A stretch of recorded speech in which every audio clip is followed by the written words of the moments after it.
পুতু, তাড়াতাড়ি করো, বাস ছেড়ে দেবে। আমি তো সাগরের মাছ খাওয়ার জন্য কাল রাত থেকে জিভে শান দিচ্ছি। বলি অত চিন্তা ভাবনা করো না তো।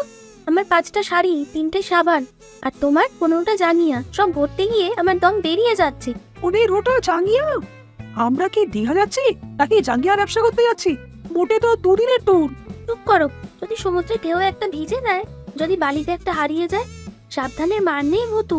ও মা রে, পুতু, তুমি সব পেয়েছো, কিন্তু আমার লাকি মাছ ধরার ছিটে তো নিতে ভুলে গেছো। ওটা ছাড়া আমি দীঘা গিয়ে কি করবো? বালি নিয়ে খেলবো? ও, মাছ ধরার ছিপ? তার মানে তুমি ওখানে গিয়েও কাজ করবে? আমি ভেবেছিলাম তুমি আমার ছবি তুলে দেবে। যাও, এখন লাকি ছিপের সাথে বাড়িতেই বসে থাকো। আমি চললাম একাই। একাই যাবে? তাহলে আমার দুপুরে ওই ইলিশ মাছ ভাজাটা কে অর্ডার দেবে? পুতু, প্লিজ রাগ করো না, আমি ছিপ ছাড়াই যাচ্ছি। ঠিক আছে, ব্যাগটা তোলো। আর মনে রেখো, ওখানে গিয়ে যদি মেনি বিড়ালের মতো কাউকে দেখতে পাই, তবে তোমাকে ওই উত্তাল সমুদ্রেই ভাসিয়ে দিয়ে আসবো।